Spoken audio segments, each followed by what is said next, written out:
The windows at Crestline Estate didn't just shine, they sparkled. Monica Reed wiped her cloth across the final pane, then leaned back slightly, eyeing the line of perfect glass she'd just polished. None of it belonged to her. She tugged her uniform straight. It wasn't much, plain gray, fitted at the waist, practical for her daily routine of wiping counters she'd never eat from. Monica had gotten used to invisibility in this house. 3 months of moving like a shadow, barely noticed by the man who owned everything. Roman Dax. He was rarely seen, though his presence felt permanent, like a fingerprint on every surface. The staff talked in hushed tones about his icy temperament, how he fired a senior partner just for misplacing a decimal in a financial report. Monica had once caught a glimpse of him stepping out of a black SUV, phone glued to his ear, jaw set like carved stone. Cold, rich, ruthless. And now, footsteps. Monica tensed. Miss Reed. She turned quickly.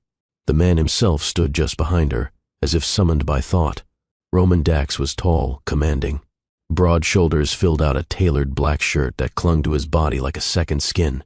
A few buttons were left undone, exposing a sliver of defined chest. His storm-colored eyes met hers, steady, unreadable. "Yes, Mr. Dax?" Her voice sounded more confident than she felt. He didn't smile. "I need a wife," he said flatly. Monica blinked. "I'm sorry." "A legal arrangement," he clarified. "Temporary. Maximum of 1 year."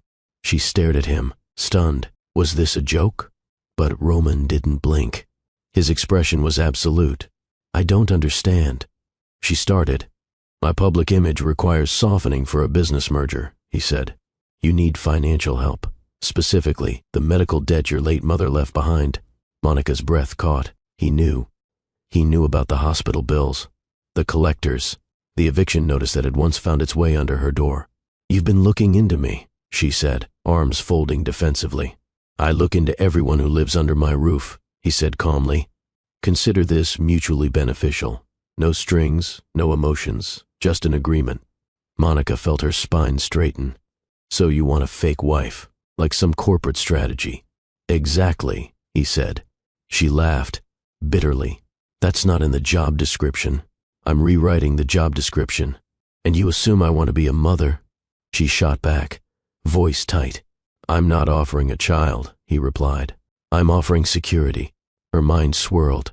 This man had just thrown her entire life into a blender, then offered her the button to press. Her pride warred with practicality. Her gut screamed to run. But there was a flicker beneath the noise, something unspoken. Not quite attraction, not yet. Curiosity and risk. "So, what happens if I say yes?" she asked slowly. "You move in. We sign a legal agreement. We play the part. No intimacy?" She challenged. "No expectations." She tilted her head. "Then I get to break your rules." Roman's eyes narrowed. "You'd try?" Monica gave a half smile. "Try me." And just like that, the contract neither of them understood had begun. "Hello, my beloved family. This is Dr. Phillips, and we're just getting started. If you're new here, do us a small favor. Hit that like button. It helps YouTube share these stories with more amazing people like you. And if you haven't subscribed yet, now's the perfect time to join the family. And now, let's begin." Monica folded the cleaning rag over one wrist like a badge of defiance. "Let me get this straight. You're asking me to marry you because your reputation needs polishing?" Roman didn't flinch. "Correct," she huffed. "And in return, I get a check? A direct transfer to your account, tax-free, every month, like a salary?" Her tone dripped with disbelief. "Like a partnership. You don't even know me." Roman stepped forward, his steps calculated, deliberate. "I know enough." She tensed as he closed the space between them. His voice dipped, calm, unshaken. "You're discreet, intelligent. You follow orders. You've kept to yourself despite being surrounded by wealth. You've never tried to get my attention." She swallowed hard. "Most people in this house pretend not to see me," she said, chin tilted. "You're different. You actually prefer being invisible." Roman's mouth twitched, barely noticeable. "Visibility complicates things. And marriage doesn't?" Monica scoffed. He took another step closer. "The board is watching. Investors are cautious. The press is hunting for signs of softness. I don't have time to date. I need a story, one the media will buy. And I'm the love interest? No. You're the stabilizer.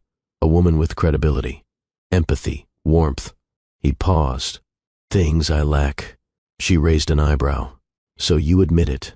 You're cold. I'm honest, he countered. That's why this can work. Monica folded her arms. And if I refuse, I'll understand. He nodded. But I'll also assume you're willing to gamble with your mother's debt for the sake of pride. Her breath hitched. The room felt smaller now, though it hadn't moved. She looked past him at the estate's curated walls, the quiet opulence of a life she'd only ever cleaned around. It wasn't about the money. It was about dignity, and maybe, just maybe, curiosity. What's the fine print? She asked, voice even. Roman turned, walking toward the desk near the hall. He pulled open a drawer and handed her a folder. Inside was a contract, typed, signed, dated. A marriage license, non-disclosure clause, financial terms, timelines. And here I thought you were joking, she murmured. I never joke. She flipped to the last page. Her name was already typed in. He'd prepared this. How do I know you won't change the rules midway? She asked, eyes narrowing. I don't improvise, he said. Everything's calculated.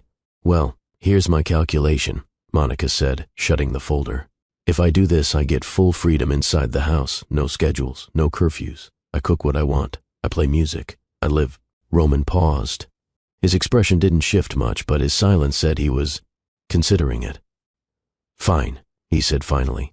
You live how you want. But in public, we play the part. She extended her hand. Then let's make it official. He stared at her hand for a beat longer than expected. Then he shook it.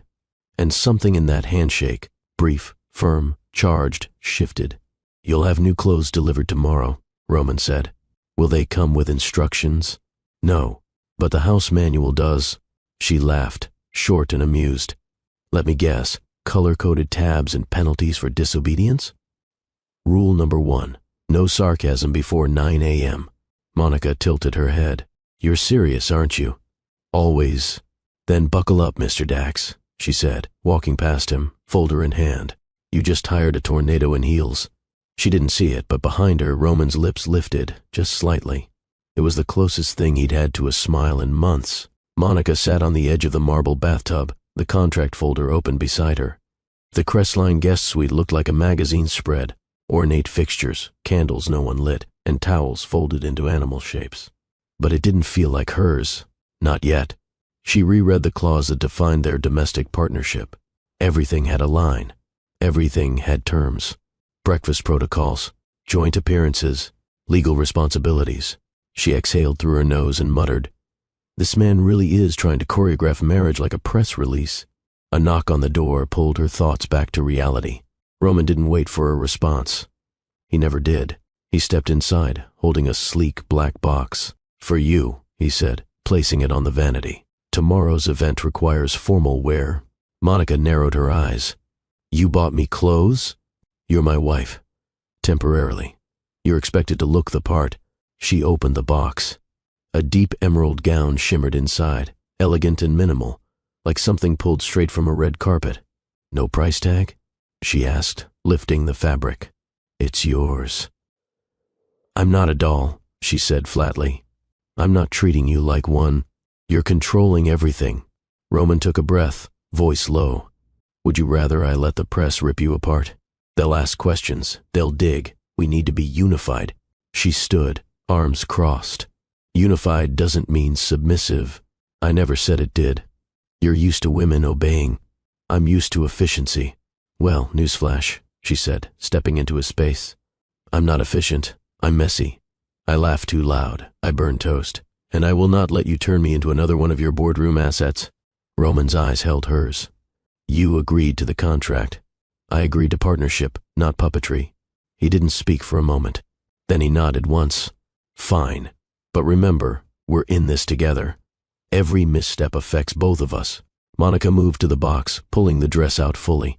It was stunning and suffocating. I'll wear your dress, she said. But I'm not going to smile on cue.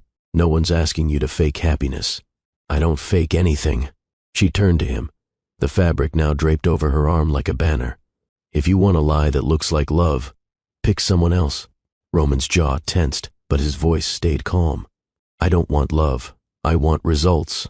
Then buckle up, she shot back, because real women don't come with guarantees.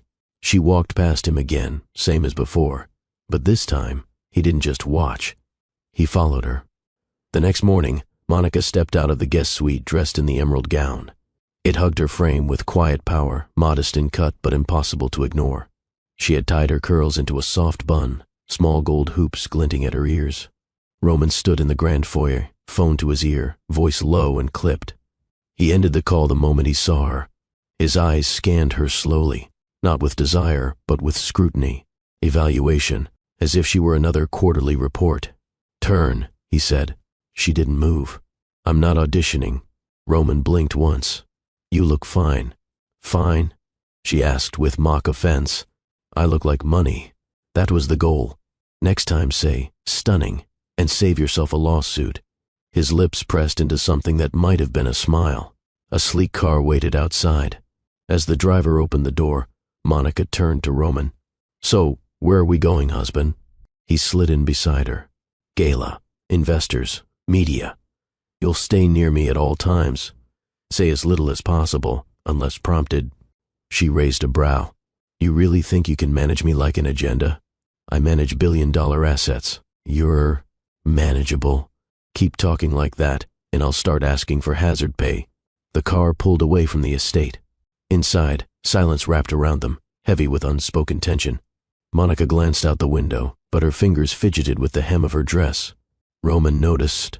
You nervous? He asked. She didn't look at him. I'm fine.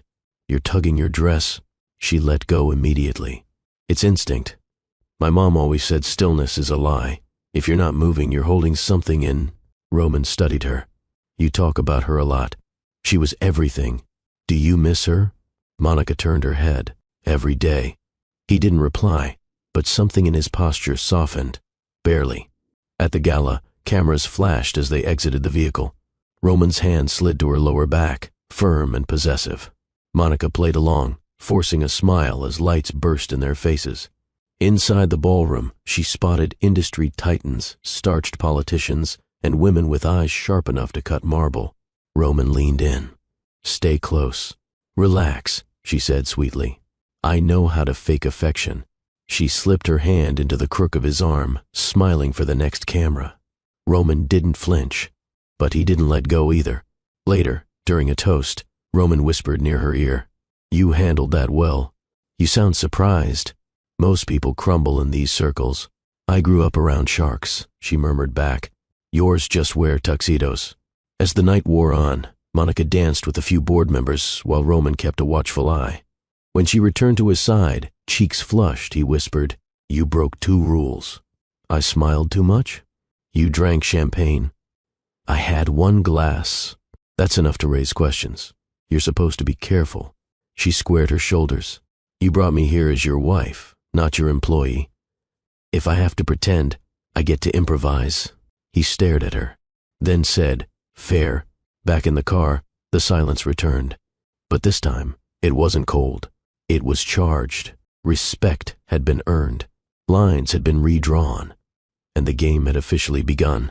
The elevator doors opened with a soft chime, revealing Roman Dax's private penthouse. Monica stepped out first, heels clicking against gleaming marble.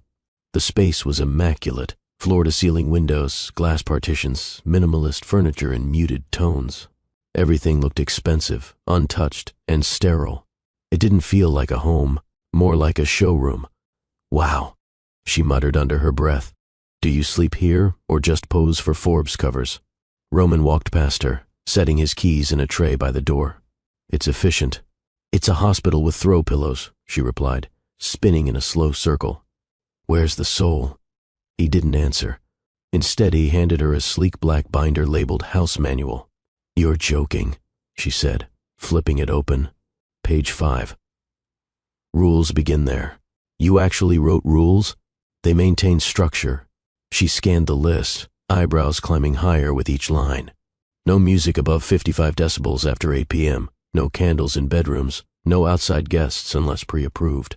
All personal items must be confined to designated quarters. She looked up. Are you running a marriage or a military base? Roman didn't respond. He simply removed his jacket, revealing a crisp white shirt beneath. He moved through the living room with sharp precision, opening cabinets, checking his phone, unfazed. Monica smirked. "Do I need permission to breathe after midnight? Don't be dramatic." "Oh, I'm sorry," she said. "That wasn't in the manual either." He turned to her, voice calm. "You agreed to the contract. This is how I live." "Well," she said, tossing the binder onto a side table, "get ready to live differently." Roman raised a brow. "You plan to test boundaries?" "No," she replied with a grin. "I plan to erase them." Later, Monica wandered into her assigned bedroom, larger than her entire apartment back in Oakland.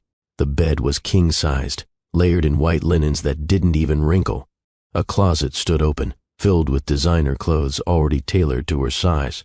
She stared for a moment, then reached out and brushed her fingers over a silk blouse. No more uniforms, no more scrubbing tile. She turned, and for the first time since signing that paper, the reality sank in. She lived here now. With him, in this fortress of rules and silence.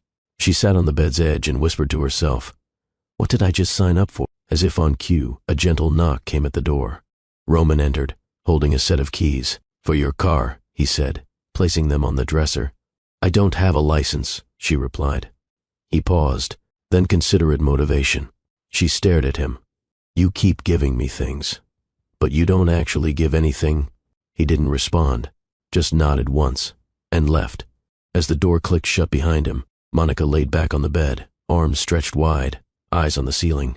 She had won the argument, but somehow, she still felt like the one being handled. Monica didn't ease into her new environment. She stormed in like a hurricane. The next evening, Roman sat in his study reviewing merger documents when a thunderous bass line thudded through the penthouse. He paused, pen in midair. The unmistakable sound of Erykah Badu's voice carried through the walls, layered over the sizzle of something frying in a pan. He stood slowly. In the kitchen, Monica danced barefoot in a faded Prince t-shirt and leggings, twirling a wooden spoon in one hand while stirring marinara with the other. Her hips moved to the beat as she sang off-key but unapologetically. Roman appeared at the threshold. She noticed him, but didn't stop. "Is it after 8? She called over the music. "It's exactly 8:04. "Perfect," she said, twirling again. "I like to make an entrance. The volume is freeing," she finished, pulling open the fridge. "You should try it." He stepped forward. "There are rules." She held out a sauce-stained spoon. "Here, taste." Roman hesitated. "Afraid of a little sweetness, Mr. Dax?" He took the spoon, lips brushing the edge. He chewed, slowly, expression unreadable. "It's too sweet," he said. Monica grinned. "You say that like you taste feelings." "I don't." She arched a brow. "Then why do you keep watching me?" He said nothing. Monica leaned against the counter, arms crossed. "You thought you'd marry someone who would blend into your furniture. Surprise, I talk, I sing. I use real garlic. And sometimes," she added, twirling the spoon like a wand, "I wear purple and eat pasta at 10. Roman folded his arms. "You're exhausting." "Correction," she replied. "I'm alive." He walked away. She turned the music down just slightly, then followed him. "Tell me something," she said, hopping onto the bar stool by the kitchen island. "What did you expect this to feel like? Silence and mutual boredom?" Roman looked at her. Really looked. "I expected efficiency." "Well," she said, swirling the pasta again, "I'm not a spreadsheet." He exhaled. A single, quiet breath. Monica caught it.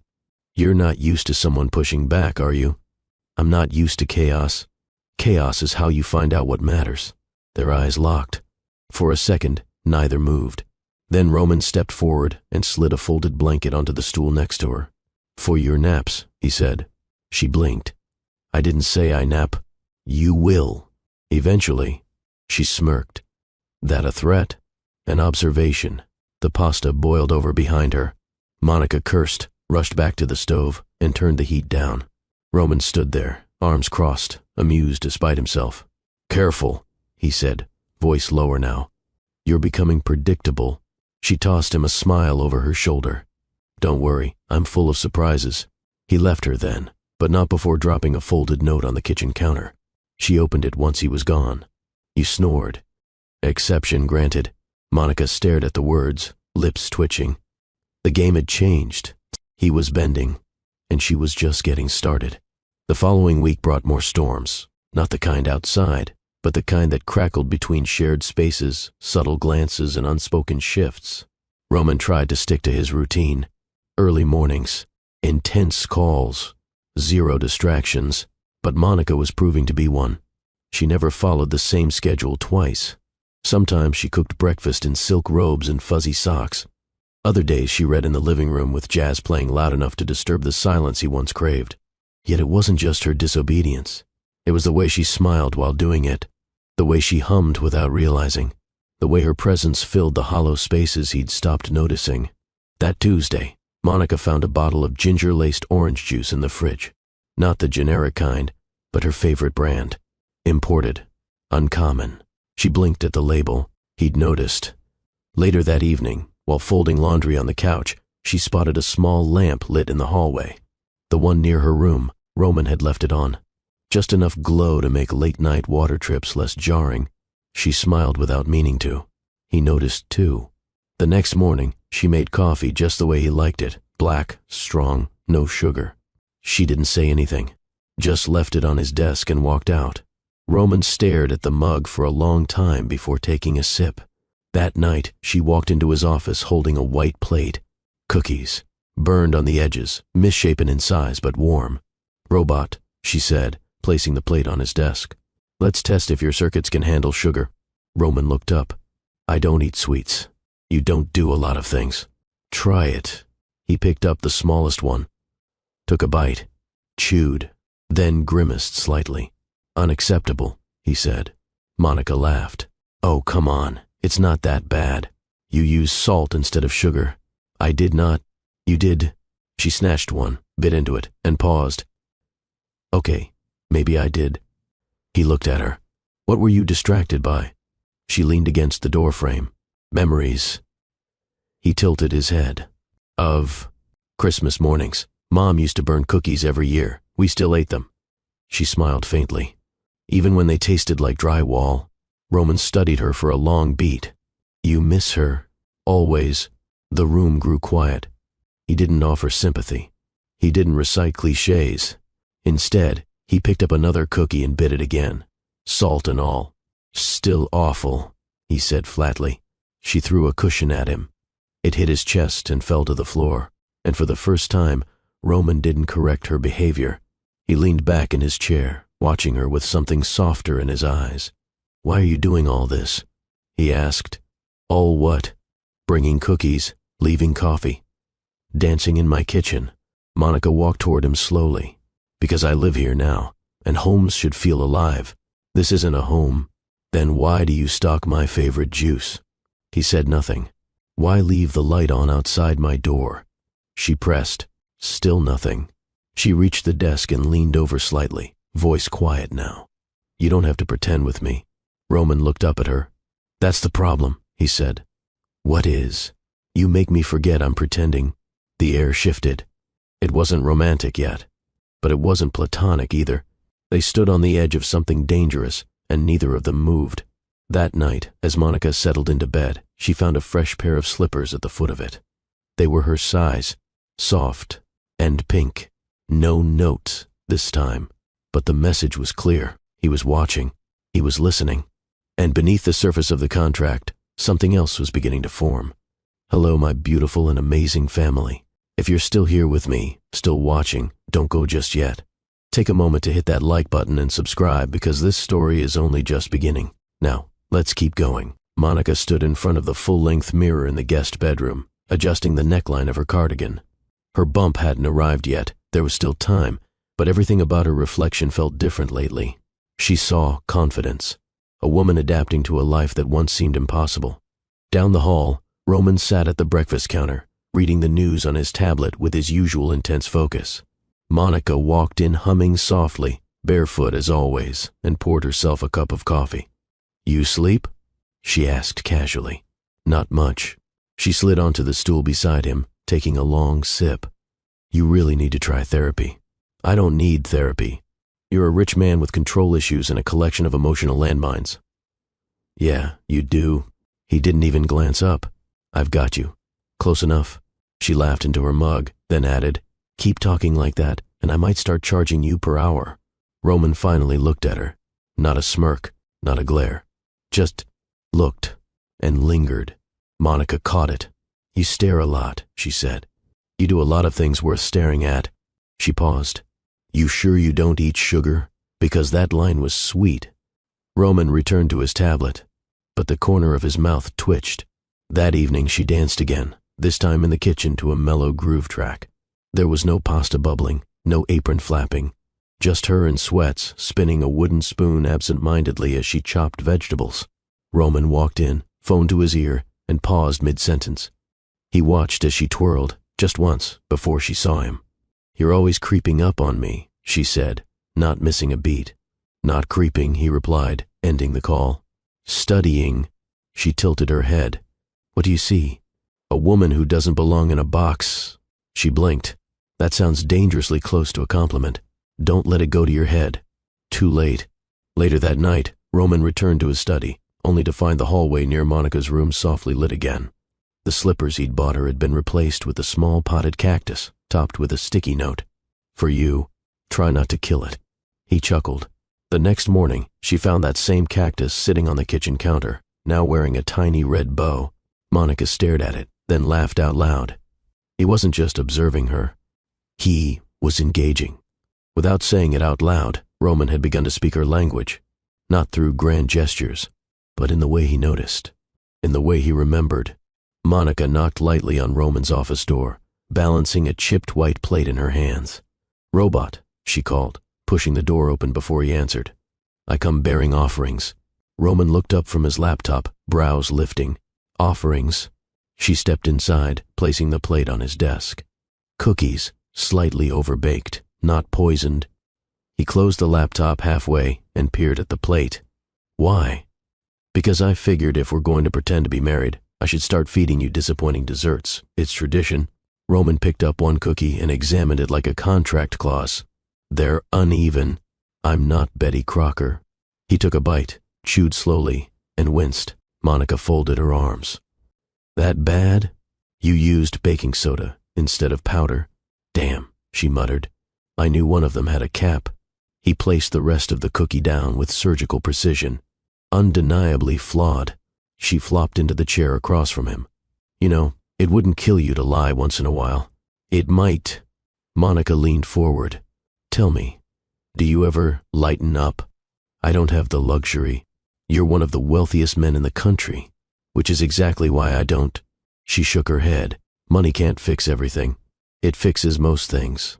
You sound like someone who's never laughed until they cried." "I haven't. Or danced like nobody was watching. No. Or eaten a cookie just because it reminded you of someone." Roman paused. "Just briefly, what if I don't want reminders?" Monica's voice softened. "Then maybe you're not as bulletproof as you think." He looked at her, really looked at her this time. Not with judgment, not with calculation, but with something else, something searching. "You think I'm cold," he said. "I think you're frozen," she replied. "But underneath it, there's probably a man who used to believe in something." He didn't answer. She stood and gathered the plate. "Don't worry. Next time I'll burn them evenly." He caught her wrist before she turned. She froze. Roman held her gaze, thumb brushing lightly against her skin. "Why do you keep trying?" "Because I think you want someone to try." The air between them thinned. His grip loosened, but his eyes didn't move from hers. "What if I said I don't want training?"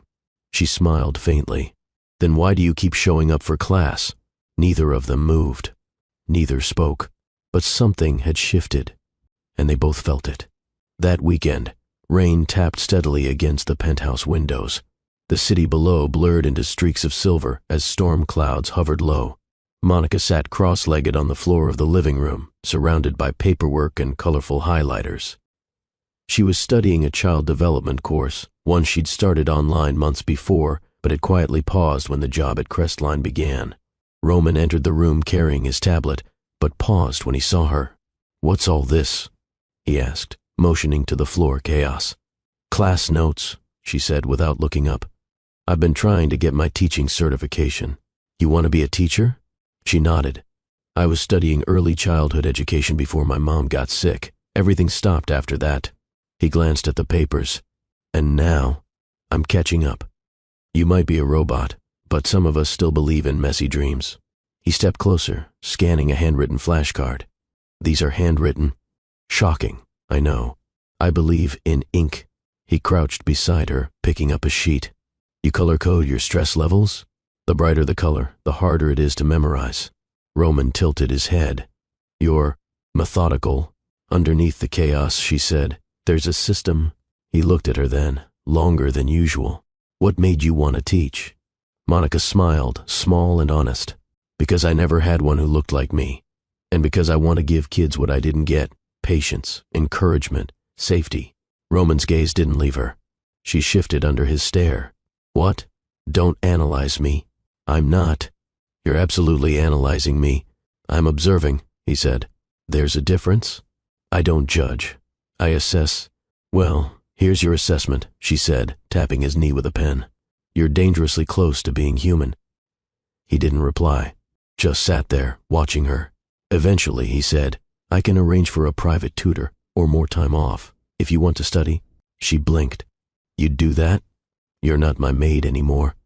And what am I now? Roman looked down at the scattered papers. Something I didn't expect. Monica's chest fluttered, but she pushed the feeling away. Instead, she slid one of the flashcards toward him. Here, let's see if you're teachable. He took it, read the question, and got it wrong. Twice. She laughed. Okay, you're not hopeless. But we've got work to do.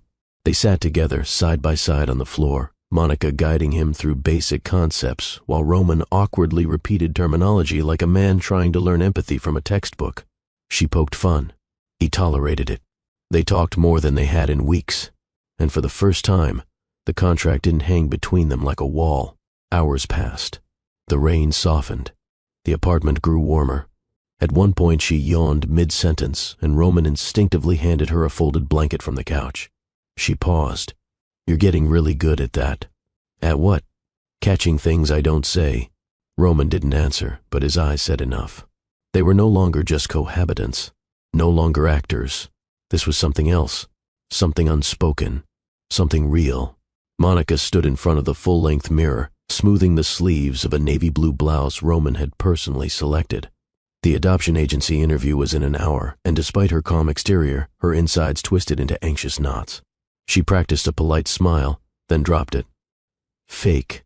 Too fake. The truth was, no matter how confident she acted, this meeting felt like stepping onto a stage with no script. She wasn't used to being evaluated, especially not like this. You look tense. Roman's voice drifted in from the hallway. She turned slightly and saw him leaning against the doorframe, arms folded, watching her. I'm not tense, she lied. Your shoe is on the wrong foot, he pointed out. She looked down. Damn. Left foot was wearing the right heel. She groaned and sat on the bed to fix it. He stepped inside and handed her a folded document. Here's the file from the agency. I've highlighted key points. She scanned it quickly. His notes were immaculate. Color-coded tabs, concise bullet summaries. He had annotated her life like it was a quarterly report. You really don't do anything halfway, she said. This isn't just for show. They want proof of stability. I haven't even decided if I like kids. They don't need to know that. She gave him a look. Remind me again why we're doing this. Because this agency has ties to the investors we're courting. Approval from them helps our image, and it makes the marriage narrative credible. And if I mess up, you won't. You sound so sure. You don't pretend well. Which means if they believe you, it's because it's real. Monica stared at him. Something in his voice hadn't sounded rehearsed. Roman, she said quietly, do you want a child? He hesitated, just for a beat. I want control over the narrative. That's not a yes. He stepped closer. It's not a no either. She wasn't sure what to make of that.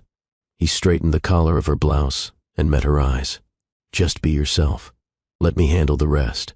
I thought you didn't improvise. Today, I'll make an exception. Monica gave him a long look, then nodded. As they walked toward the elevator, she glanced up at him. Don't hold my hand unless I squeeze yours first. Roman gave a rare half-smile. Duly noted. And with that, the elevator doors slid open, carrying them down, not just to an interview, but toward a moment that would blur the line between pretending and becoming. The office of the Crestview Family Foundation was a far cry from Roman's glass and steel empire. The lobby smelled like cinnamon and safety. Worn bookshelves lined the walls, and finger paintings hung proudly behind the front desk. Monica gripped her tote bag tightly as a soft-spoken receptionist led them toward the interview room. Roman walked beside her, calm as ever. Impeccably dressed, impeccably unreadable. She hated how steady he was. Inside the meeting room, two women sat at a round wooden table. One wore glasses and a kind smile.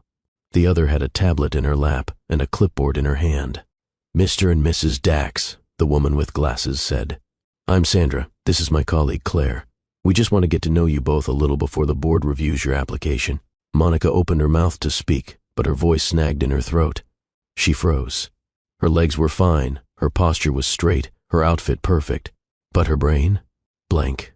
Sandra noticed the tension. "Would you like some tea, Mrs. Dax?" Monica blinked. Yes, please." Before the mug arrived, Roman's hand reached beneath the table and gently wrapped around hers.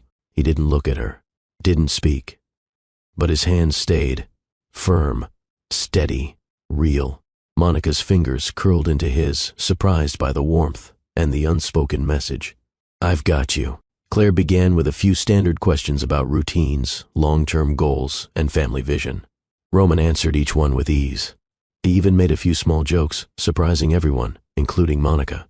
"He's funny," she blurted once, startled. Sandra chuckled. "Is that rare?" Monica turned to Roman, who looked amused. "Extremely," she said. "He's usually allergic to smiling." Roman smirked. "She's not wrong." Claire looked between them. "Tell us how you two met." Monica's heart skipped. This was it. The moment the story had to sound like love, not business. She opened her mouth, but Roman beat her to it. "I met her in my own home," he said. "She was polishing the windows." Monica blinked. "I noticed she didn't try to impress anyone. She did her work. She didn't seek praise. She didn't ask for anything." Sandra leaned forward, intrigued. Roman continued. "I realized. That's the kind of person who deserves everything." Monica's breath hitched. "That's not in the script," she whispered. Roman squeezed her hand under the table. "It's not a script." Claire tilted her head. "And what does she bring to your life, Mr. Dax?" Roman didn't hesitate. "She makes me laugh. She makes this place, this world feel like home." Monica couldn't look at him. Not now. Her throat tightened. Sandra looked at her gently. "And you, Mrs. Dax? What does Roman bring to your life?" Monica forced her eyes forward, blinking fast. "He listens. Even when I don't say things out loud, he hears them." Roman looked at her then, and something cracked between them, the kind of silence that wasn't awkward, but sacred. The interview wrapped a few minutes later. They walked out into the crisp afternoon air without speaking. They reached the car. Roman opened the door for her. Monica slid in, staring straight ahead. Halfway through the ride, she finally asked, "Was any of that real?" He looked over. "Which part?" "The things you said." Roman reached over, threading his fingers through hers again. "I don't lie when it matters," he said. Rain started halfway home. Monica stared out the window of the car as the wipers moved in slow rhythm, brushing away droplets that blurred the city lights. The silence between her and Roman felt different now, thicker somehow, not hostile but charged. The interview hadn't gone as expected. It had gone better. Too well. Roman hadn't just played the role. He'd owned it. He'd held her hand like it was second nature, spoken about her as if he believed it, as if she was more than a placeholder in his master plan. "You were good in there," she said softly, still looking at the window. "So were you." She folded her arms. "You meant what you said? I wouldn't have said it otherwise." Her voice dropped. "You said I made you laugh, that I made the place feel like home." "I did." She turned to him slowly. "Then why did you sound like a stranger when we left the room?" Roman met her gaze. "Because I didn't expect to feel any of it." Monica looked away again, pulse quickening. Her voice came out hoarse. "This wasn't supposed to be real. I know. You said no feelings. I remember. And yet, I know." The car stopped at a red light. Outside, pedestrians hurried under umbrellas, their reflections scattered in puddles. Monica's chest tightened. She swallowed hard and whispered, So what now? Roman leaned back, eyes forward. We keep going. As what? His jaw worked slightly. That depends on you. The light turned green. They rode the rest of the way in silence. Back at the penthouse, Monica didn't wait for Roman to open her door. She walked ahead, removed her heels at the entrance, and made her way to the guest suite. But she didn't go inside. She turned and waited. Seconds later, Roman came around the corner. They stood a few feet apart, the rain still tapping against the windows behind them. Monica took a slow breath. When you said those things, it felt like more than strategy. Roman didn't blink, because it was...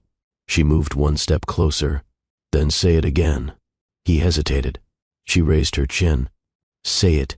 Roman stepped toward her, voice low and deliberate. You made me laugh when I forgot how. You made silence feel like comfort. You made a life I controlled feel like a life I could live. Her throat tightened.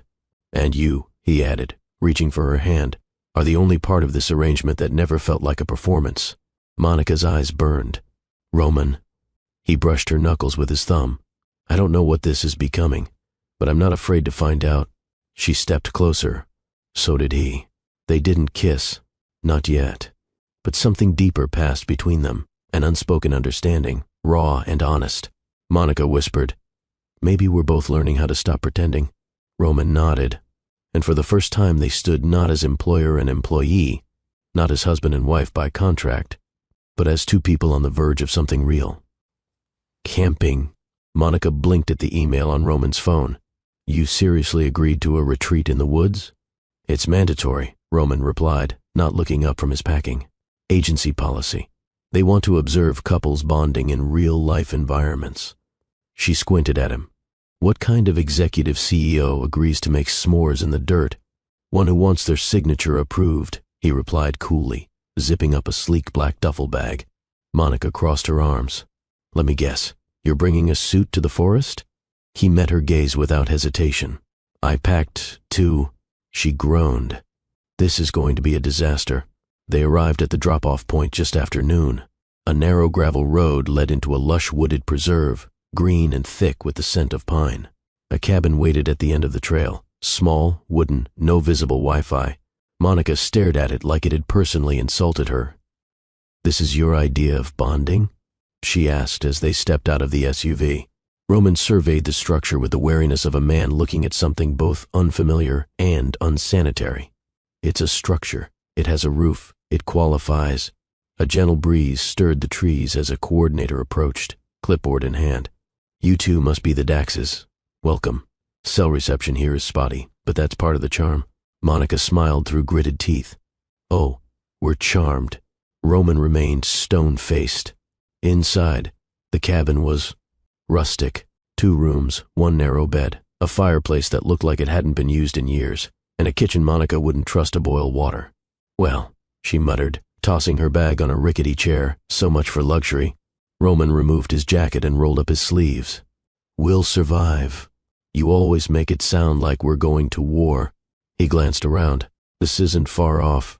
Later that evening, the sky darkened faster than expected. Thunder rumbled low in the distance, followed by the sharp crack of lightning. Monica stood by the window, arms crossed. Tell me again why we didn't bring an umbrella? It wasn't in the packing checklist. Because romance is obviously your strong suit.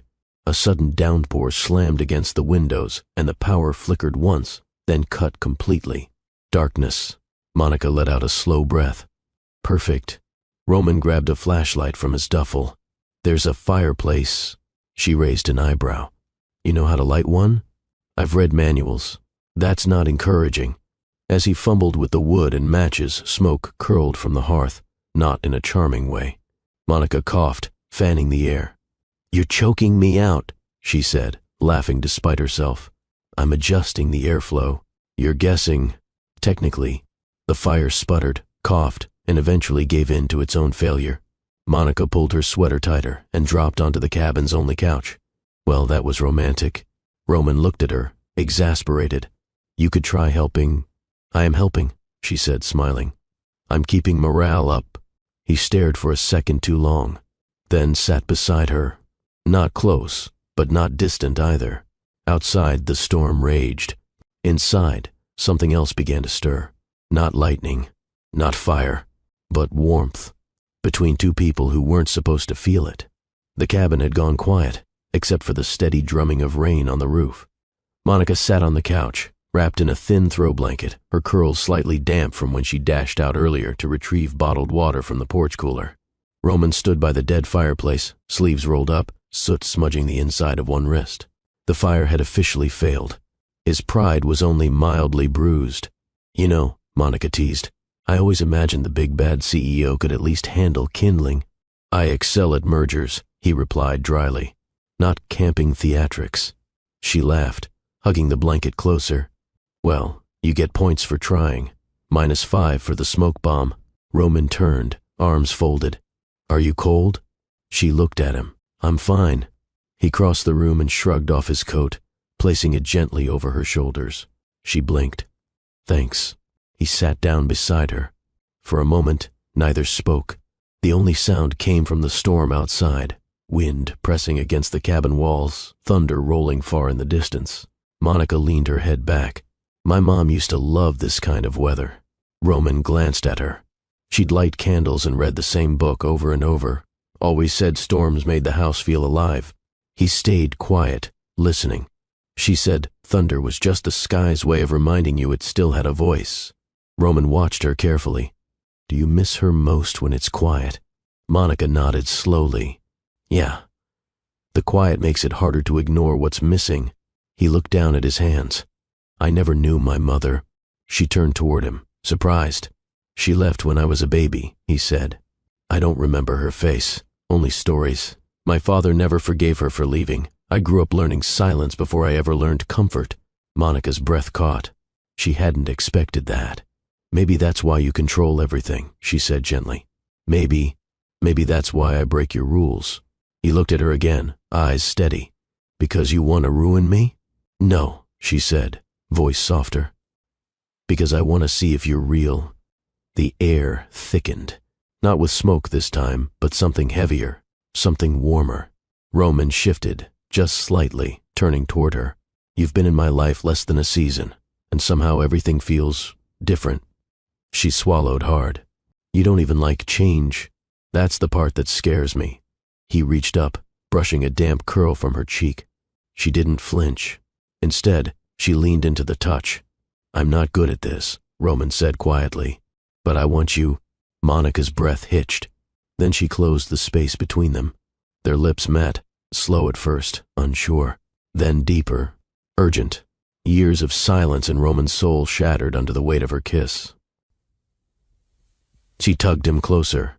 He responded with both hands, pulling her against him like he'd been waiting for this exact moment since the first day she smirked at him in defiance.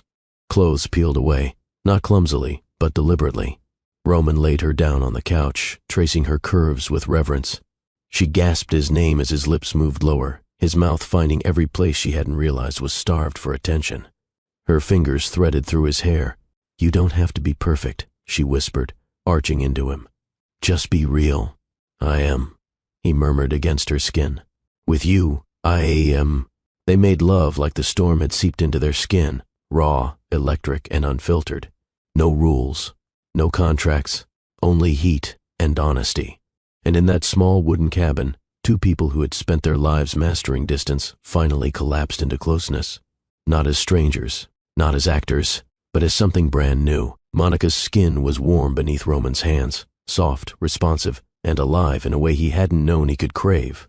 Every inch of her welcomed him, like her body had been waiting for his touch all along. The fire may have failed to spark earlier, but this was the real ignition. She lay beneath him on the couch, her back arched, eyes fluttering open only when he paused to study her face. "You're staring again," she whispered, lips swollen, breath short. "I don't want to miss anything," he murmured, brushing a thumb across her bottom lip. His mouth followed the curve of her collarbone, lingering in the hollow just above her heart. He kissed her there, once slow, then again, lower this time, between the valley of her breasts, his breath catching at the sound she made. A soft gasp, not because of surprise, but because she wanted more. Roman's hands moved down her body, exploring her with reverence, not like something to own, but like something to worship. Her waist, her hips, the softness of her thighs, each part of her felt like a revelation. Monica ran her fingers through his hair, guiding him where she needed him most. "Roman," she breathed, her voice cracking under the weight of longing. "Don't stop." "I wasn't planning to." He kissed a path down her stomach, slow and deliberate, pausing just above her navel. The storm outside raged, but inside the cabin the only thunder was the sound of her pulse, quickening under his tongue. He reached the inside of her thigh, kissed it gently, then again, closer now. She trembled.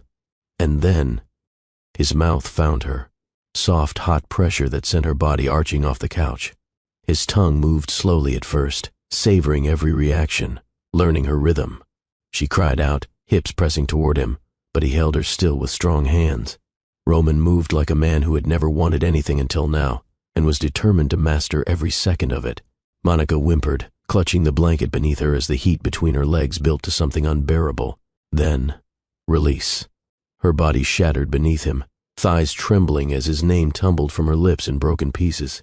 "Roman, oh my God, Roman." He rose slowly, his mouth glistening, eyes locked on hers. She reached for him, desperate now, her body greedy with need. "Come here," she whispered. He didn't hesitate. Climbing over her, Roman kissed her with the taste of her still on his tongue. She moaned into his mouth, her legs wrapping around his waist as his body settled over hers. "I want to feel you," she whispered. "You will." He slid inside her slowly, inch by inch, watching every reaction flicker across her face. She gasped, her head falling back, fingers clawing into his shoulders. "God," she moaned. "Not quite," he said hoarsely, pressing deeper. "But I'll take the compliment." They moved together, slow at first, an intimate rhythm built on heat and trust. Every thrust felt like an answer to a question neither of them had known how to ask. Monica clung to him, hips rising to meet his, her moans growing louder as the pressure built again. Roman buried his face in her neck, his breath ragged. "You feel like fire," he groaned. "I can't get enough of you." She held his face, guiding his eyes to hers. "Then take all of me." And he did. Their bodies collided in waves, faster now, the couch creaking under their rhythm as the storm outside surged. Their cries blended with the wind and rain, a raw symphony of need and surrender. When they climaxed, it wasn't just physical, it was something else, something deeper. They shattered together, sweat-slicked, breathless, tangled. He collapsed beside her, pulling her into his chest. Her head rested on his shoulder, their limbs still intertwined. Neither spoke for a long time. Then Monica whispered, "I didn't expect that." "Neither did I." She traced lazy circles on his chest. "You said you weren't good at this." "I lied," he said. "Or maybe you're the exception." She smiled against his skin. "You're full of surprises, Roman Dax." He kissed her forehead, fingers still stroking her spine. "You're the only thing I haven't tried to control. And somehow, you're the only thing that feels right." Outside, the storm began to fade. But inside the cabin, something stronger had taken its place, an intimacy that no contract could define. Hey, family, this story is only getting more intense, and trust me, the most shocking part is still on its way. If you haven't subscribed yet, now's the perfect time. Let's dive back in. Monica sat motionless on the edge of the bathroom tub, a pregnancy test clutched in her trembling hand. 2 lines, bold, unmistakable, positive. Her breath caught in her throat, and for a moment, the silence in the penthouse felt deafening. This wasn't part of the plan. They hadn't talked about children, not seriously. Their arrangement had never included late-night feedings or diaper changes or a nursery. It had included appearances, handshakes, photo ops. Not this. Her free hand slid across her stomach, instinctively protective. Roman's words echoed in her head, "I don't need a baby." Not long ago, she'd said the same thing. She'd meant it. But now it wasn't about what she needed. It was about the tiny life quietly forming inside her, real, innocent, and unexpected. Her heart thudded against her ribs. Would he think she did it on purpose? Would he accuse her of trapping him? Would he walk away? Monica stood and caught her reflection in the mirror. She looked the same, no visible change, but everything inside her had shifted. There was no undoing it. She pressed a palm to her belly. "It's okay," she whispered, voice cracking. "You're safe." Her mind reeled with questions. Could she raise a child alone? Could she trust Roman with this kind of vulnerability? Was he even capable of being a father? She didn't know. What she did know, clearer than anything, was that she wasn't giving the baby up, no matter what. She looked back at the test, still gripped in her hand. Her fingers tightened around it. A slow resolve settled into her bones. She had to leave. She couldn't give Roman the chance to make the decision for her. Couldn't bear to see that flicker of rejection in his eyes. He had said he wanted control over the narrative. But this was hers. And it would remain hers, on her terms. Monica moved through the penthouse like a ghost, quiet, focused, deliberate. She packed lightly. Just the essentials. A few clothes. Her textbooks. The cactus Roman had returned with a red bow. Everything else could stay behind. None of it really belonged to her. The sun had just started to rise, casting a pale gray light through the windows. Roman was still asleep, or so she hoped. She couldn't face him. Not like this. Not when her heart felt like it was being split in half. She walked to the kitchen counter and picked up a pen. Her hands shook as she reached for a yellow sticky note, the same kind he used to label everything. She stared at the blank square, searching for the right words. Then, slowly, she wrote, "Roman, this wasn't part of the plan. I'm pregnant. I'm keeping the baby. You don't have to stay. Thank you for everything. Monica." She stared at the note for a long time. Her eyes burned. Her chest ached. Then she folded it once and slid it beneath the small cactus, the one he'd placed on her kitchen counter weeks ago like a peace offering, a symbol of something trying to grow in the middle of a desert. She whispered to it like she was speaking to him. "I wish things could have been different." With a final glance around the penthouse, the pristine kitchen, the rule-bound office, the room where he had kissed her like he was starving, Monica pulled on her coat and slipped out the door. No drama, no confrontation, just distance. She left behind silence and a secret. And with every elevator floor that dropped her closer to the lobby, her breath became shakier, shallower. But she didn't stop.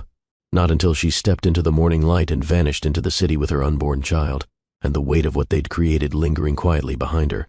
Roman returned to the penthouse just before noon, a bouquet of white tulips tucked under one arm and a chilled bottle of Monica's favorite ginger orange juice in the other. He had planned the gesture carefully, modest, sincere, and timed perfectly. They hadn't spoken much since the cabin. Too much had been felt. Too little had been said. He told himself he'd let her rest, let her breathe. But deep down, Roman Dax had already made his decision. He wanted her. No contracts, no conditions, just her. And maybe, just maybe, the life they had accidentally begun together. He stepped through the door and paused. The lights were off. No music played. The scent of vanilla, which usually lingered after Monica's baking attempts, was absent. "Monica?" he called. Silence. He moved through the apartment, expecting her to emerge from the guest room or the kitchen or maybe reading by the window with her slippers kicked off nearby. But every room was empty. A strange tightness coiled in his chest. Then he saw it. On the counter, right beside the cactus, the note, folded, yellow. His fingers trembled as he picked it up. He read it once, then again, and again. His jaw clenched, not in anger, but in disbelief.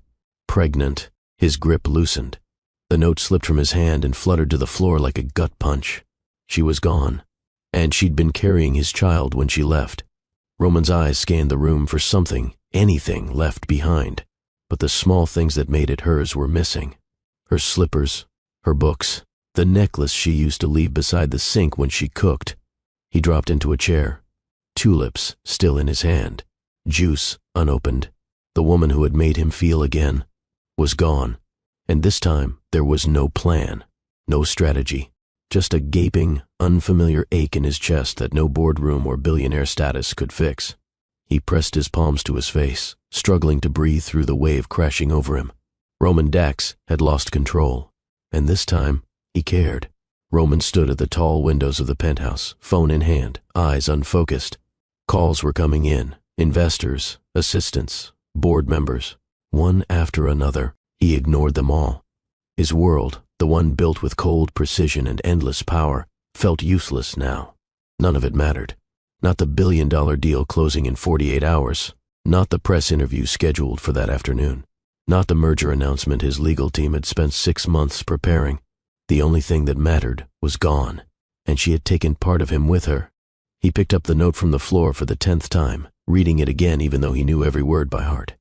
I'm pregnant. I'm keeping the baby. You don't have to stay. Roman ran a hand through his hair and walked to his desk. He pressed a button on the intercom. Cancel everything, he said to his assistant. Sir, everything is in. Everything, he repeated. He grabbed his coat, keys, and a folder of emergency contacts Monica had once accidentally left out, contacts he'd memorized long ago. Her former employer, a cousin in Brooklyn, a former professor from her early childhood education course. He hadn't used the information before because it would have crossed a line. But now he was done playing it safe. He called his driver. We're going to East Harlem, now. As the car pulled away from the tower, Roman stared out the window, expression unreadable, but heart-pounding. Not with fear, but determination.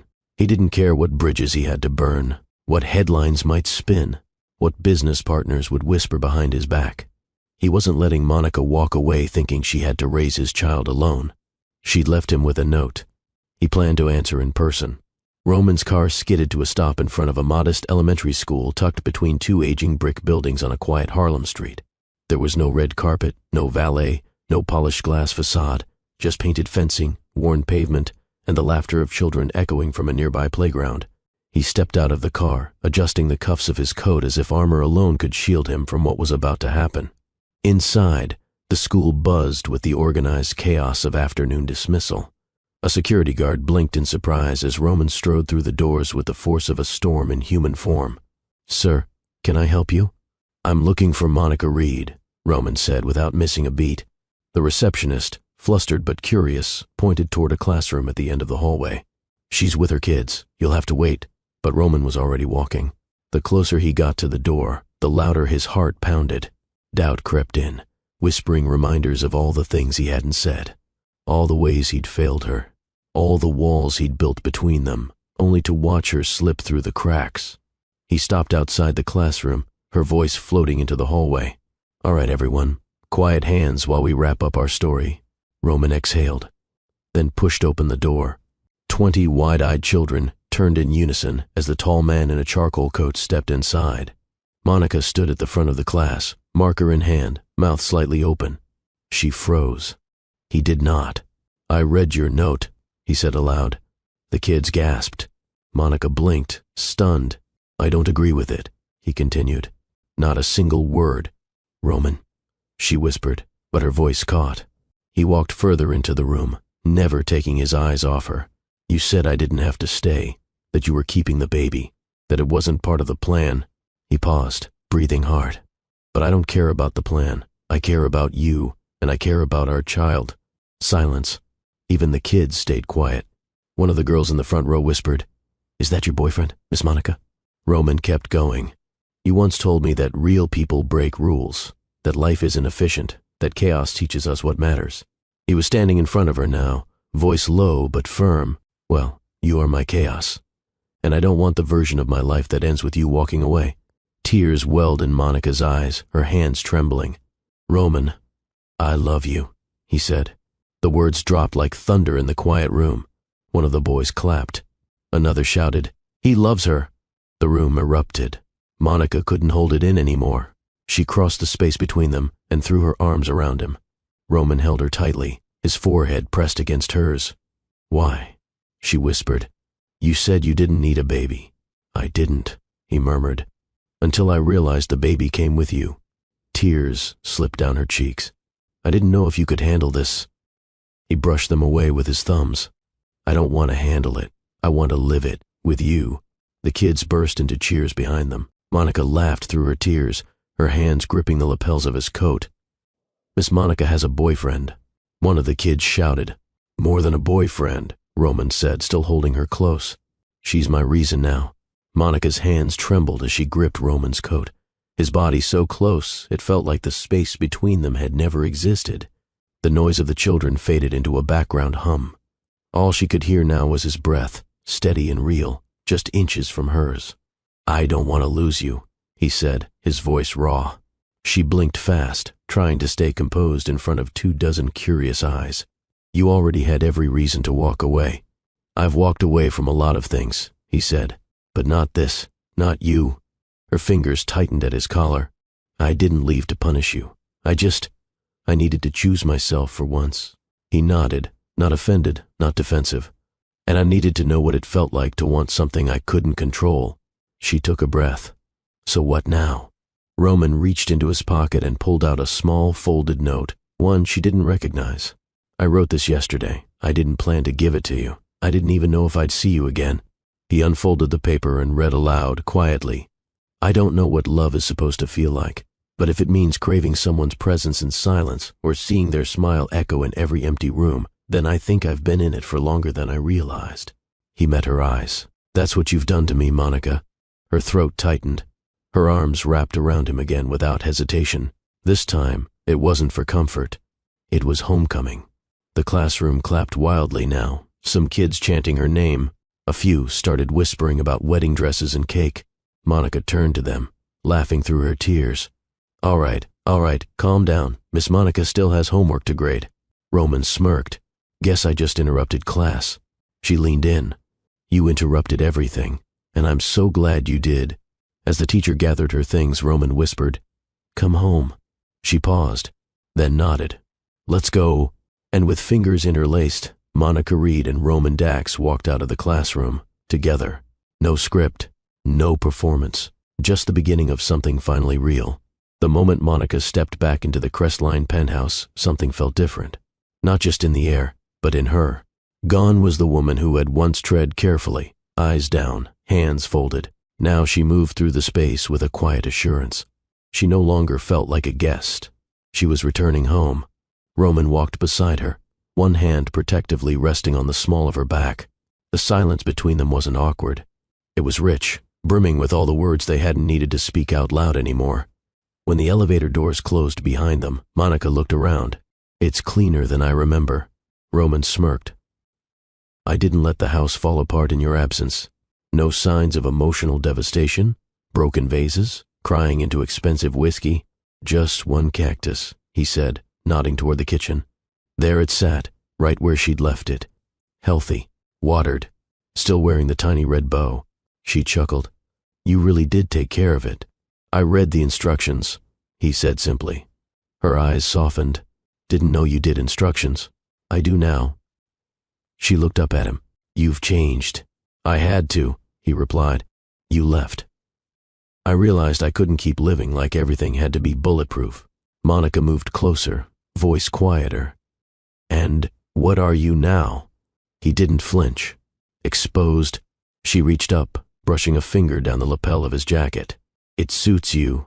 Roman stepped closer too, until their bodies were barely apart. You're still wearing the same perfume. Wasn't ready to let it go.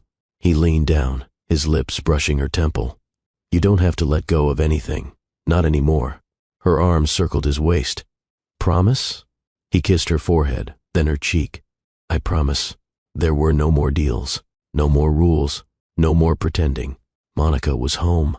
And this time, she knew exactly where she belonged. Steam curled against the frosted glass of the bathroom as Monica stepped out of the shower, towel wrapped loosely around her curves. Drops of water clung to her shoulders, sliding along her collarbone and down her back. The overhead light cast a golden hue over her skin. She hadn't expected Roman to be waiting, but he was. He stood just outside the doorway, leaning against the wall, eyes fixed on her like gravity itself had pulled him there. His voice was low, thick. You're breathtaking. Monica didn't hide. She let the towel fall. Roman's breath caught, quietly, reverently, before he crossed the threshold. His hands moved with purpose, but not haste. He brushed damp curls from her face, then leaned in to kiss the corner of her mouth. She tilted her chin, pulling him in for more. Their mouths met, slow, intentional. No hunger this time, no firestorm. This was different. This was reverence. He tasted her slowly, kissing her as if he had all the time in the world. His hands slid down her sides, gripping her hips with quiet restraint. She sighed against his lips, her palms moving up his chest, fingers undoing the buttons of his shirt one by one. She didn't rush. She wanted to savor him the way he savored her. When his shirt fell to the floor, she stepped back to look at him fully. His strong frame, the muscles cut from discipline, not vanity. The scar near his left shoulder she hadn't noticed before. She touched it. He let her. "Every part of you," she whispered. Roman's hand slid beneath her thighs, lifting her effortlessly. She wrapped herself around him as he carried her to the bedroom, laying her gently across the bed without breaking eye contact. He kissed her neck first, then lower, trailing his mouth along the curve of her shoulder, across her chest, his tongue flicking against her skin like silk. She moaned softly, hips shifting beneath him as he worshipped every inch of her. No corner was overlooked, no touch careless. He explored her with the patience of a man making promises with his mouth. And she responded, breathless, open, trembling. When he finally slid inside her, it was slow, deliberate, like a question with only one answer. Her fingers dug into his back. "Roman." He pressed his forehead against hers. "I've never wanted anything like I want this," she gasped, legs tightening around him as they moved in unison, bodies melting into rhythm. It wasn't about dominance or power. It was about surrender. And in the stillness between thrusts, in the way their hands stayed locked, their lips kept finding each other, there was love. Raw, uncomplicated, unconditional. He moved deeper, drawing sounds from her that made him want to give her everything. She responded with whispered promises of forever, between kisses, between moans, between the seconds when their souls felt stitched together. The pressure built. Monica's nails dug into his shoulders, breath stuttering as she unraveled beneath him, crying out his name. Roman followed seconds later, burying himself deeper as his release hit, his body shaking with the weight of it. They collapsed together, sweat slicked, chest to chest, heart to heart. Neither spoke. Not right away. Eventually she whispered, "You make me feel like I'm not just wanted, I'm worshipped." Roman ran his fingers slowly down her spine. "Because you are..." She smiled against his neck. "That was everything." He kissed the top of her head. It was the truth. They lay tangled beneath the sheets, legs woven, fingers still interlocked. No contracts, no conditions, no need for more words, just breath and closeness, and the silent, sacred promise of a life finally blooming. Later that night, the penthouse was quiet. Not the cold, hollow silence it used to hold, but a softer kind. The kind that followed deep connection, where breath filled the spaces words no longer needed to occupy. Monica rested on Roman's chest, her fingers lazily drawing circles over his skin. His heartbeat was steady beneath her palm, like a rhythm she hadn't realized she craved. "You awake?" she whispered. "Yes," he replied, brushing his lips along her temple. "I don't want to sleep yet." "Why not?" "Because for the first time," he said softly, "I don't want to miss a second of this." She smiled. "You've changed." "So, have you..." She shifted, lifting her head so their eyes met in the dim light. "You used to believe feelings were inefficient, messy, irrelevant." "I still think they're messy," he said. "But I was wrong about the rest." Monica studied him. "Do you ever get scared?" His answer came without hesitation. "Only when I think about losing you." She blinked. That wasn't just vulnerability. That was truth. Raw and open. She leaned in and kissed him, slow, warm, lingering. When she pulled back, her voice was soft. "I'm going to be someone's mother." Roman reached out, placed a hand gently on her belly. "And I'm going to be a father. You sure about that?" He nodded. "Because I want this. I want us. I want the life that isn't perfect, that doesn't follow rules, that feels real." Tears gathered at the corners of her eyes, not from fear, but from relief. "You're not a robot anymore," she whispered with a smile. He kissed her nose. "Because you rewired me." She laughed through a quiet sniffle. "You're still terrible at metaphors." He wrapped both arms around her, pulling her close. "I don't care. You're stuck with me now. And you're stuck with me." They fell asleep that way, tangled, heart to heart, soul to soul. And outside, the city hummed on, unaware that in one penthouse high above the skyline, two people had finally found their way home. The preschool gate buzzed open with a soft click as Monica stepped through, her heels crunching lightly on the gravel path. The sun was high and kind, casting warm light over the tiny courtyard filled with laughing toddlers and waiting parents. She wore a flowy red blouse, her curls gathered in a low ponytail, gold hoops swinging as she scanned the crowd. Beside her, a little boy clutched her hand. He was 3, with skin the shade of soft brown sugar and a head full of tight curls that bounced with every step. His eyes were impossibly wide, lit with the same steel-gray hue as his father's, though mischief danced in them more often than broodiness. "Mommy," he said, tugging her arm. "I told my teacher I have superpowers." Monica grinned. "Oh yeah? What kind?" He puffed out his chest. "Flying, like Daddy. He lifts me so high it feels like the sky." Before she could respond, a familiar voice called out from behind. "Is this the superhero I ordered?" They turned, and there he was. Roman Dax, no longer in a suit and tie, but a navy crewneck, rolled sleeves, and sneakers. He looked less like a CEO today, and more like someone who had remembered what joy felt like. He walked over, arms out, and their son bolted toward him. Roman scooped the boy into the air, spinning him in a wide arc that made the child squeal in delight. 10 out of 10, Daddy," the boy shouted. Roman laughed, a deep, full sound that still caught Monica off guard sometimes. She watched them, warmth blooming in her chest. A life ago, Roman didn't know how to hold anyone close. Now he never let them go. Their son clung to Roman's neck as he turned to Monica. "You're glowing. That's the sweat of a woman who just survived parent-teacher day." "I brought lemonade," Roman said, handing her a bottle from his bag. She raised an eyebrow. "Freshly squeezed?" "Organic. From the place with the cookies you pretend not to love." She took a sip, trying not to smile. "You spoil me." Roman stepped closer, tucking a loose curl behind her ear. "That's the job." Their son wiggled between them. "Kiss." Roman chuckled. "You think so, champ?" The little boy nodded solemnly. "It gives Mommy more power." Monica leaned in and kissed Roman softly, savoring the warmth that bloomed between them, their hands gently cradling the boy between them. When they pulled apart, Roman whispered, "You gave me everything I never knew I wanted. And you gave me something I thought I'd never have." He kissed her forehead, then bent to kiss the top of their son's curls. The teacher rang the dismissal bell behind them. Roman looked down. "Ready to go home, Superboy?" The child nodded. "Can we have pancakes for dinner?" Monica raised an eyebrow. "Pancakes for dinner?" Roman grinned. "He's persuasive." She laughed. "Fine, but only if Daddy does the flipping." Their son raised a tiny fist in triumph. As they walked toward the car, hand in hand, the city around them faded behind the sounds of a little boy's laughter and the quiet peace of a life they built. Messy, beautiful, and entirely their own. Back at Crestline, the air was filled with the sound of spatulas clacking against a pan and the occasional giggle from the little voice seated at the kitchen island. Roman stood at the stove, sleeves rolled up, flipping a stack of golden pancakes with a level of focus usually reserved for board meetings. Batter dotted his shirt collar, but he didn't seem to care. Across from him, Monica sat with her chin resting in her hand, watching him with a slow, satisfied smile. "I can't believe you actually learned how to cook," she teased. Roman glanced over his shoulder.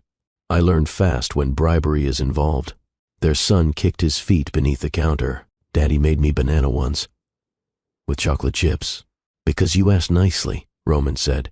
"And because Mommy said I couldn't have cookies for breakfast again," the boy added with a pout. Monica lifted a brow.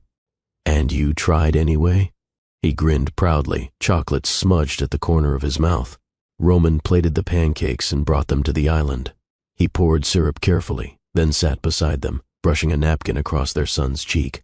"You know what I never thought I'd be good at?" he said quietly. Monica looked at him. "What?" "This. Us. Family." She reached for his hand, threading her fingers through his. "And now? I can't imagine my life without it." She looked at him for a long beat. "Neither can I."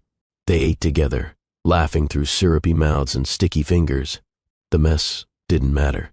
The crumbs on the floor, the toys scattered across the living room, the stack of laundry they hadn't touched in 2 days. It all blended into the symphony of real life. Later, after bath time and 3 storybooks, Roman tucked their son into bed. The child's eyes drooped, but he clung to Roman's shirt. "Stay," he mumbled sleepily. "I'm right here," Roman whispered. Monica stood in the doorway, watching as Roman smoothed back a curl from the boy's forehead. Her heart ached in the best way. When they finally left the room and closed the door behind them, Roman exhaled softly. "Sometimes I still don't believe this is real." "It's real," Monica said, "because we chose it over and over." They walked together to the balcony, the city glittering below.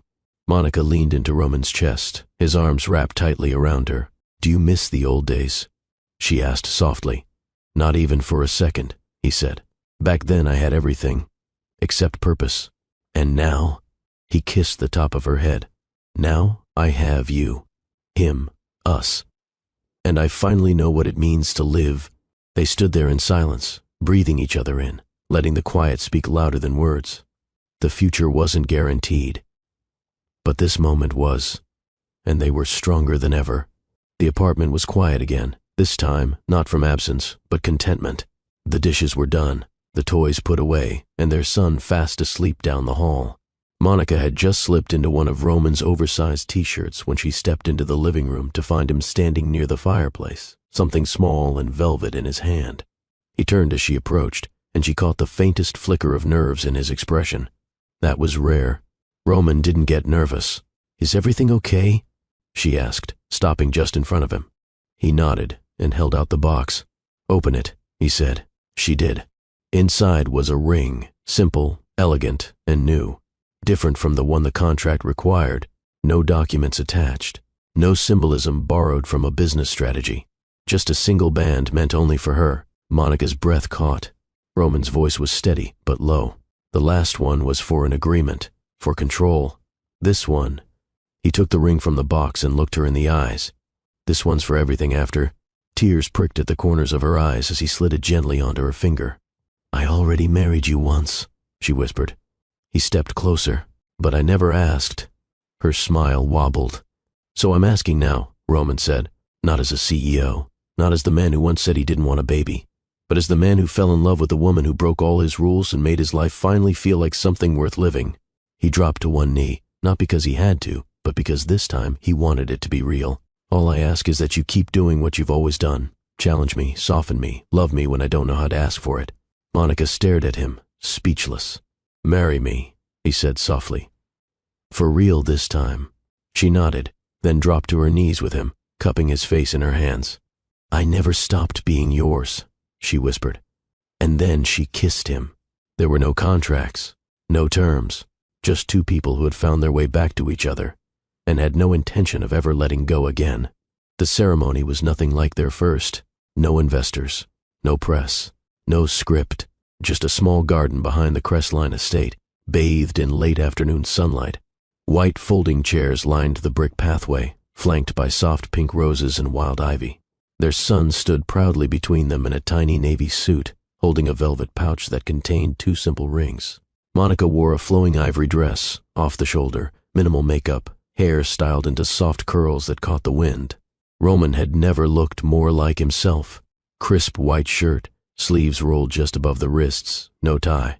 His hands shook slightly as he held her fingers. They stood barefoot in the grass, because they wanted to feel everything. There was no officiant, just them. A vow renewal made sacred by truth, not tradition. Roman went first. He took a deep breath, holding her gaze. "I used to believe in control, structure, strategy. I thought that was strength.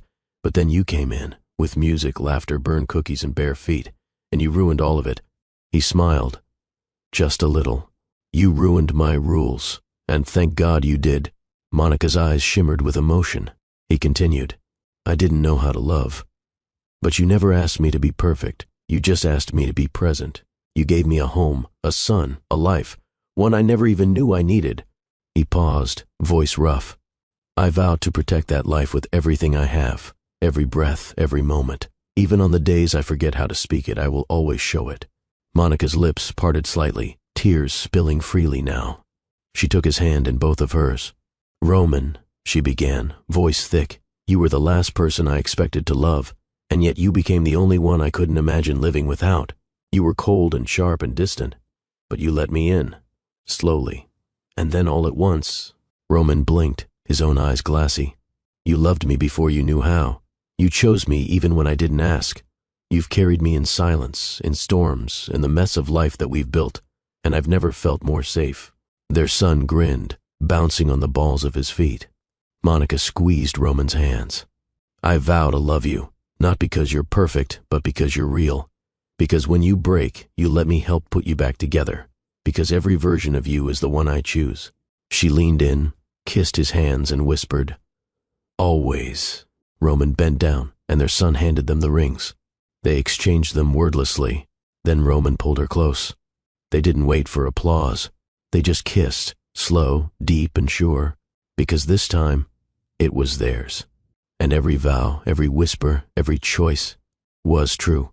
That night, they lay together in the quiet warmth of the penthouse, the city glowing softly beneath them. The ceremony was over, the guests gone, their son asleep with his new stuffed bear and a belly full of cake. Roman sat at the edge of the bed, slowly unfastening his watch. Monica came up behind him, wrapping her arms around his waist, resting her cheek against his back. "You okay?" she asked gently. "I've never felt more at peace," he said, voice low. "And I've never been more sure of anything in my life." He turned to her, pulling her down beside him. They lay facing each other, knees tangled, hands brushing. Monica traced the new ring on her finger. "You once said you didn't need a baby." "I didn't," Roman replied, brushing his thumb along her jaw. "Until I met you." Her lips curved, eyes glistening. "And now?" she whispered. "Now, I want more than I ever thought I could handle," he said. "More late nights, more dance parties in the kitchen, more crayon drawings on the walls, more burned cookies, more of you." Monica smiled. "I think we'll give him a sibling soon." His brows lifted. "That a promise?" "Maybe," she said playfully. "Maybe not. You'll just have to behave and find out." They both laughed softly. Then quiet settled around them again, comfortable, complete. No contracts, no performative gestures, no distance, just love. Real, earned, undeniable. As the screen fades to black, Roman's voice echoes, soft and sincere. "If you're watching this, maybe you've loved someone the wrong way first. Maybe you've tried to keep them at arm's length. Maybe you were afraid to let them see all your cracks. But the truth is, love doesn't wait for perfection. It just needs honesty." Then Monica's voice follows, warm and steady. "So if you've ever run from something real, maybe it's time to stop. Maybe it's time to let it catch you. Because real love, messy, complicated, unexpected, is the kind that changes everything. If this story touched you, even just a little, do us one small favor. Tap that like button if you've ever believed that love can come from the most unexpected places. Drop a comment below. What's one rule you'd break for love? Hit that subscribe button and turn on the notification bell, because we have more stories just like this, raw, romantic, and full of the kind of emotion that lingers. Share this video with someone who needs to believe in second chances and imperfect love. And remember, contracts end, but love? Love writes its own terms.